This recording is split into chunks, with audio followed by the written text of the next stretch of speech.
Good morning, everybody. I hope everybody's doing well on this beautiful Saturday morning. Well, it's not so beautiful here in Montreal. It is raining and all that.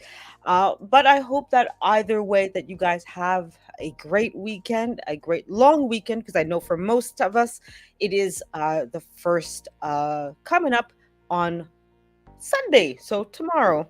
Excuse me. So obviously for most of us we will have Monday off. I know that some of you obviously work very hard and won't have Monday off, unfortunately, for a whole myriad of different reasons, but one way or the other, at least I hope your Saturday and or Sunday go wonderfully.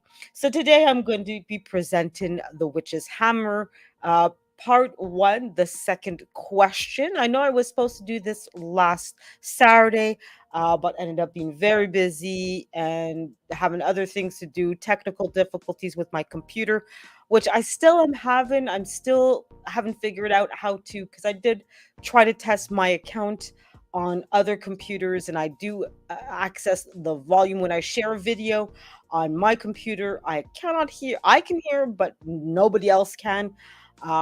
So that's a bit of an issue, but I'm, finding a couple workarounds on that temporarily until I can get that resolved. But in the meantime, I'm still going to present lives where I don't really need to share a video or anything else like that. I'm still going to be producing content by having pre-made videos. And to be honest, I actually like doing the pre-made videos more than doing lives. It gives me the time to really prepare and get the sound effects and video clips organized and all of that, and really just, practice what I need to say and, get to the point. Like, as you can tell, right now I'm ranting and ranting and ranting and aimlessly going nowhere. So, for those of you who are in the live right now, please take a moment to uh, fill out the poll and answer the question. And the question I asked: do you think books should be banned? Like any book in particular? It doesn't really matter if you have one in mind or it's just a general question. And obviously, the answer is either yes, no, not sure. I don't think books should be banned, even if they propose ideas or thoughts that are a bit controversial or not very nice. Obviously, you have examples like Mein Kampf that was written by Hitler, for example. A lot of people want that book to be banned, and I get it. It's definitely, very controversial, proposes very unacceptable ideas, but I think by presenting unacceptable ideas, people can think on their own, analyze, and come to their own conclusion as to why this book is not so great. Good morning, knowledge and relationship. I still haven't found, like, made that little clip that I wanted to make for you, where every time I see you here and you come in, sort of like what you do with me whenever you come in, whenever I come into your show, I should say, that you have a special little sound effect. I haven't quite done that same little sound effect. It doesn't feel right just yet, but I promise I am working on it and I will have a special sound effect for any time you come in. I get to press that button and play it for you. So it is on the way, but thank you, Knowledge and Relationship, for being here and spending a few minutes with me. So I'll try to make this live as quick as possible because I know it is Saturday morning. You guys obviously have other things to be doing in your day than just listening to me. But I'm glad for knowledge for you to be here with me right now. Even if you might just spend a couple minutes, that's absolutely fine. And if you guys do catch me on the replay, great, fantastic. So, knowledge, I hope that you're doing well this Saturday morning, and I hope that you have nothing but wonderful plans. And of course, for the new year, I wish you nothing but health, wealth, wisdom, and all but the best for 2023. And I hope that all your dreams, your plans come to fruition and end up better than what you could have thought and planned for yourself and your family and friends and loved ones. So, anyways, we're gonna get into it, guys. So, as you can tell by the title of this live, I'm going to be presenting the witch's hammer, like I said, part one, question two. I'm just gonna get the book here, guys. Give me a second. So, this book is another one of those controversial books, which is why I asked the questions. Should certain books be banned? This is a book that was made quite some time ago, and was used quite often to go after certain types of women, in this case witches, or women people believed were witches. Thank you very much, knowledge and relationship. And of course, I wish that for everybody. I wish everybody has nothing but the best in 2023. So hopefully, if you guys are going through some issues, I hope those issues are resolved. Whether it's money trouble, health problems, maybe you're feeling lonely or something, I hope that you find a solution that resolves that problem for you, or at the very least lessens it for you. So this book obviously, isn't a fun book. It's definitely not something I would recommend to a 2-year-old. It's definitely more adult content, or mature individuals, because it does, basically say, hey, certain people are evil and should be taken care of in a certain way. So obviously, this is not something that I would want anybody to be reading. But I think, seeing my audience, most of you guys are 30s and 40s. Most of us can have a sit down conversation on these kinds of topics and kinds of books. So, this particular chapter, the question is, if in if it be in accordance with the Catholic faith to maintain that in order to bring about effect of magic, the devil must intimately cooperate with the witch, or whether one without the other, that is to say, the devil without the witch, or conversely, could produce such an effect. And that's a very long-winded question. Um, just give me a moment, guys. My throat is already feeling a bit dry, so just give me a moment.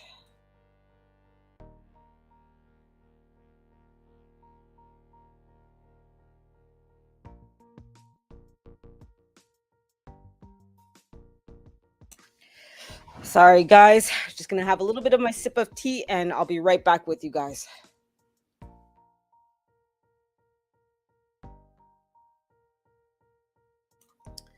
Hello, hello, Alonzo. How are you? Long time no see.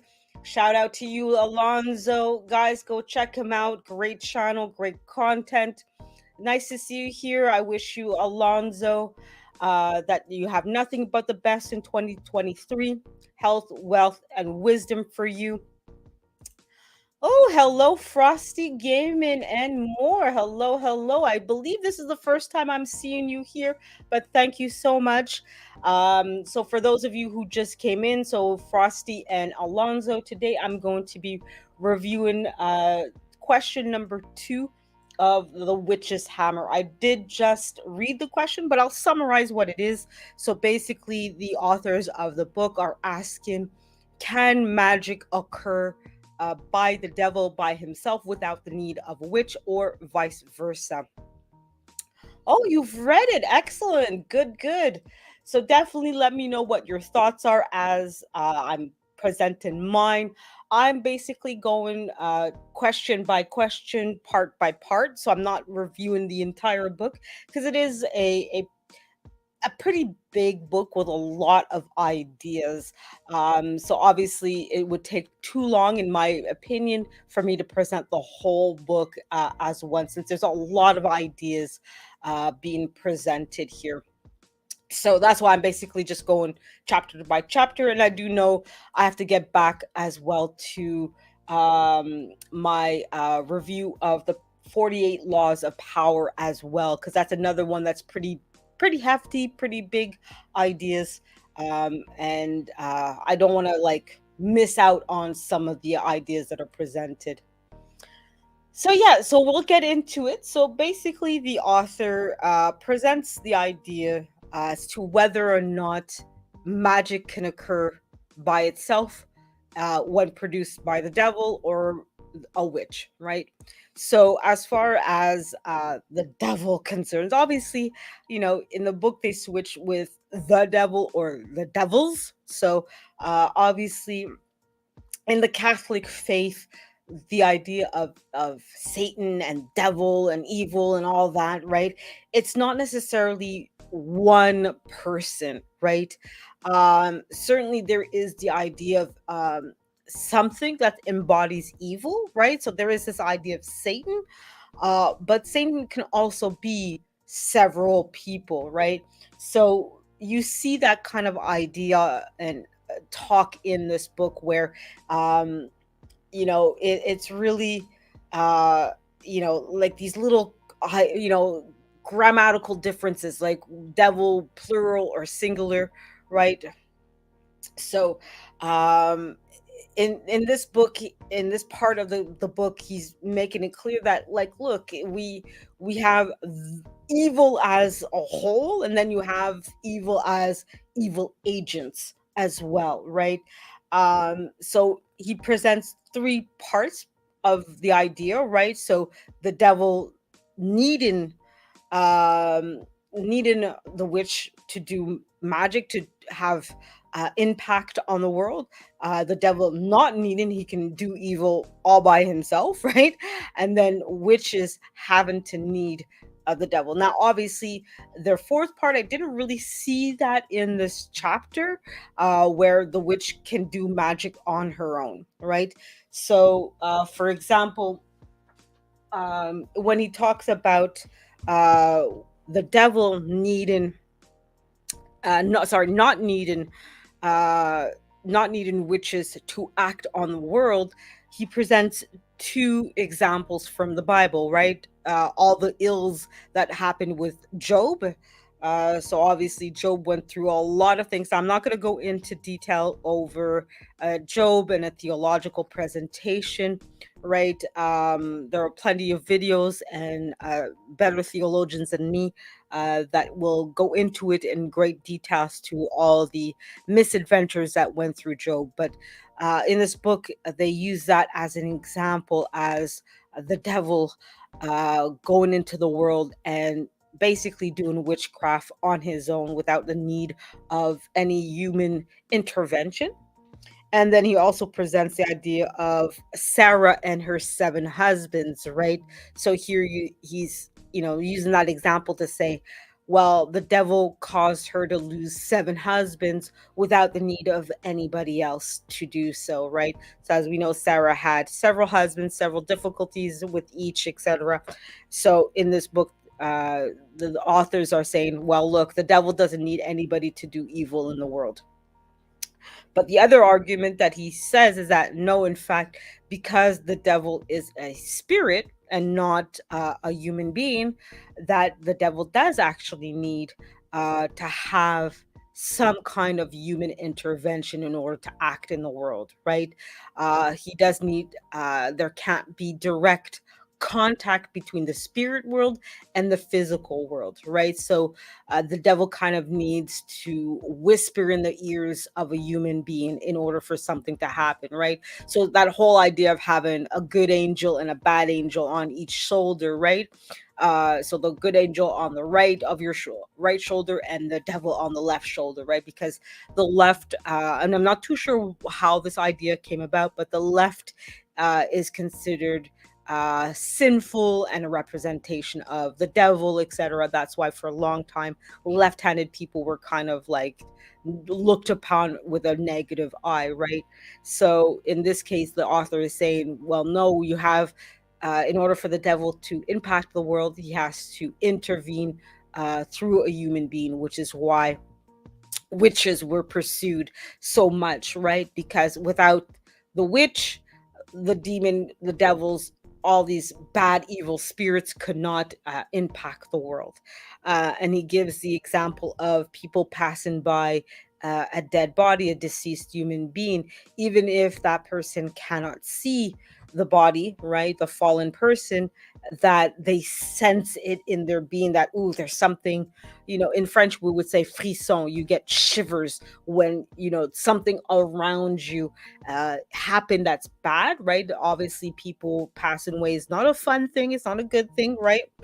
Um, that there's something in you innately that is triggered by that, and you can somehow sense it, right? So obviously in this part the authors are saying that through that sort of sixth sense that we all are born with, right, that we sense bad things, we sense evil, and that the evil uses that also against us. As much as it can be used to protect us, these evil agents can use that against us to invade our body and our mind, and to force us in that way to do bad things, right?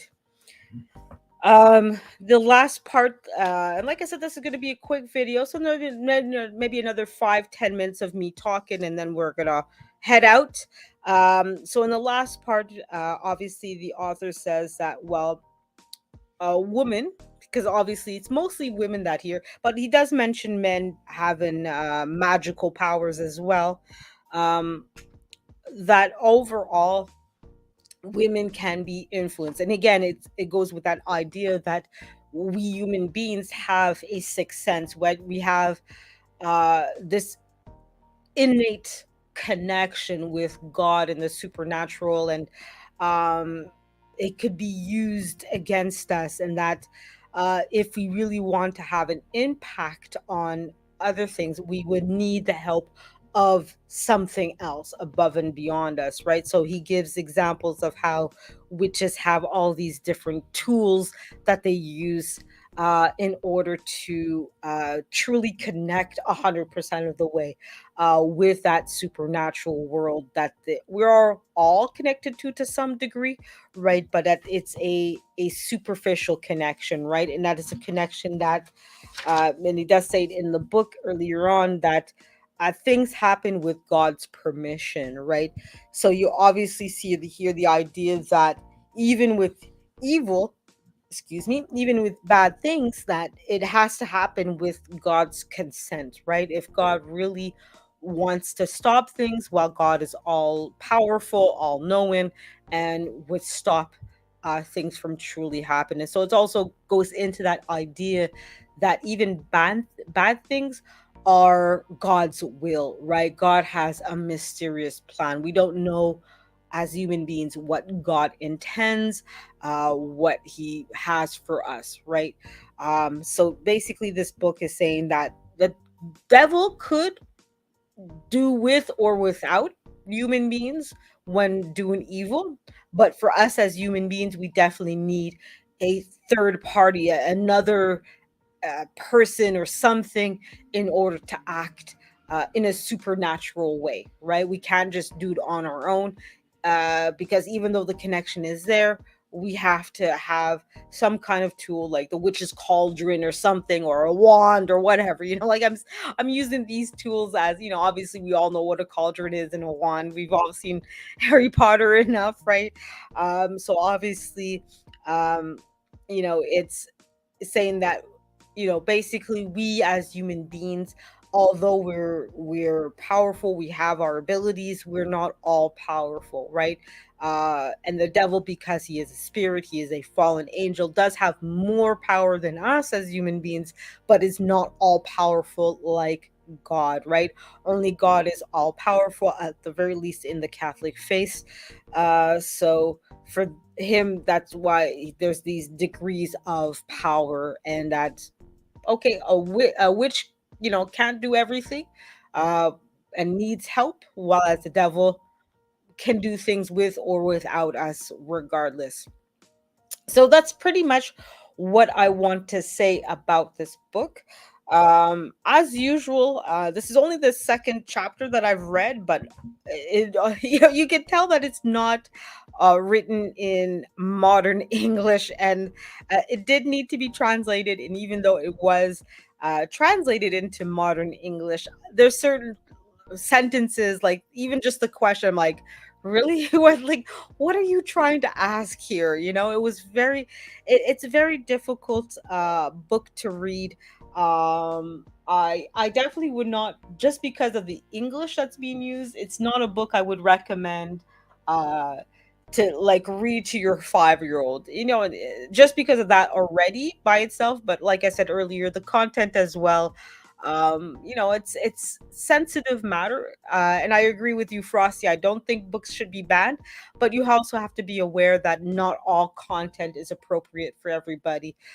This is the kind of book that I would definitely present more at high school, like the last year or two of high school or college, where you are trying to encourage young adults to think of their own on their own, I should say, or to come up with their own ideas and to have their own thoughts and to sort of push back on what they were taught and say, okay, you were taught this, you were taught that. What about this perspective? What about that perspective? What do you think? How do you think you should, go out in the world and deal with people, or which is a good thing, or which is a bad thing? To me, I think you should be able to defend your own ideas, and if you truly believe what you believe, then no matter what I say or somebody else says, you're still going to believe what you're going to believe, but maybe you're going to make some minor adjustments at best. So I'm just going to take a moment to end the poll. So if you guys have uh, not answered the question, please do so now. So I'm going to end the poll in a few seconds here, guys. Just gonna end the poll in 5, 4, 3, 2, 1. So there we are, and the poll. Let's get the review, guys. Come on, YouTube. But I'm pretty sure everybody said, okay, yeah, I got the results. So four people answered the question. Do you think books should be banned? And everybody said no. So I'm glad that everybody that was here for the live, that you guys all agree with me that books should not be banned. There should be some cautious, like I said before. Just because I think books should not be banned doesn't mean that everybody should read all the books all the time, everywhere. It definitely depends a lot on what the person is able to read. Not all kids can read everything, right? Kids are kids, but also what they're prepared to read mentally, right? If you've been reading Peppa the Pig all your life, and all of a sudden somebody comes and says, "Hey, let's read The Witch's Hammer together," it can be very traumatic or difficult. So you definitely want to slowly integrate these kinds of books into a child's life and really be something that should be read with caution. So of course, knowledge and relationship. I'm going to show your comment. If people don't like it, then they have a choice to not read it. Exactly, right? Especially when you come around 17, 18, 19, 20 years old, right? It should be your choice, right? But obviously, if you've come from a very sheltered life and you're just told, especially at college or university, hey, read this book, you're not you have expectations as to what kind of book it is, right?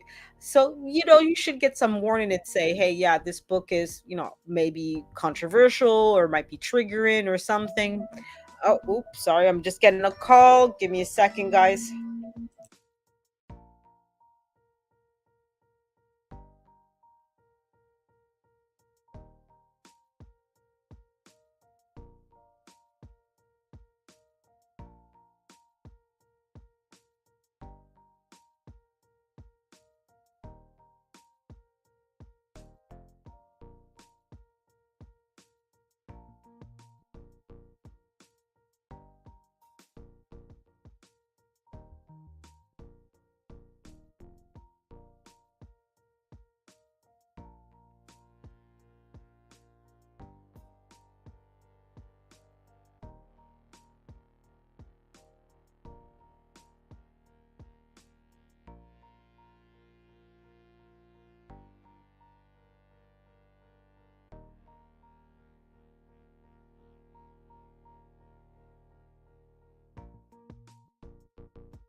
Hello, guys. I'm back again. Thank you for your patience, everybody. That was my boss. Uh, has me working. Oh my goodness, what can we do? But yes, I definitely agree with you. Knowledge in relationships. If you don't like it, you don't need to participate. But anyways, guys, that's it from me this morning. So thank you guys for being here. Thank you, Knowledge and Relationships, for being here. Thank you, Frosties, Game and More. Thank you, Alonzo Hall, for being here. And to everybody listening on the replay, thank you guys for being here and taking the time out of your day to listen to my video.